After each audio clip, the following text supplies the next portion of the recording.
वालेकुम सलाम। चने ने बादाम गिरी इस चीज़ां बेच रहे हैं।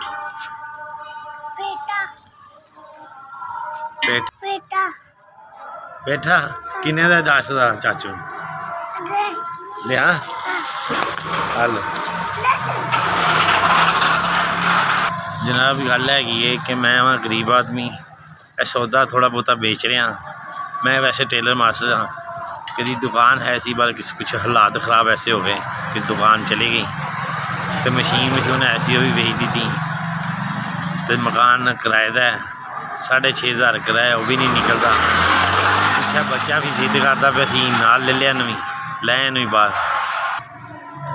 थोड़ा बहुत समान है चीज़ां बेचना मैं तो ये अपना दाल रोटी चला रहे हैं। शुक्र अल्लाह दा मासा पूरा गुजारा हो जाता है। एक बच्चा है मेरा तो 2 जी हैं सी। पर दुकान कुछ हालात ही ऐसे ने दुकान खरीदन जो कि वो लैन जो के पैसे नहीं है फिर ना किराया ना एडवांस कुछ भी नहीं। हालात ही ऐसे नहीं है। मैं तो मशीन भी अपनी बेच के खा ली तो हूँ कुछ इस तरह के हालात ने कि दुकान ना कर सके तो ना कुछ लै सके। जेंट्स बच्चे ने बस मजबूरन लै आए। बच्चा जिद करता भी नाल लै आए तो मैं कहा चलो नाल ले ली।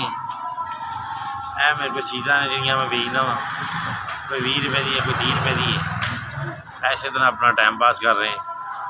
300 रुपए का बच्चे का दुद्ध आ जाता है तो पिछे 600-700 रुपया कमा के कुछ बचता नहीं अगों। 5,000 रुपये मेहरबानी जनाब तुहाडी तुसीं मेरी मदद की है। अल्लाह पाक तुहानू खुश रखे आबाद रखे। अल्लाह पाक रहिंदी दुनिया तक इस तरह ही रखे तुहानू। तुसीं मेरी भैन सिद्धा जिन्हों ने भी भैन मेरी मदद की अल्लाह पाक उन्होंने खुश रखे। अल्लाह पाक उन्होंने घर की ख्याल रखे।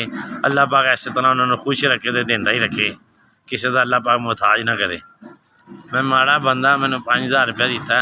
अल्लाह पाक भाई बरकत पावे तुहाडे भी माल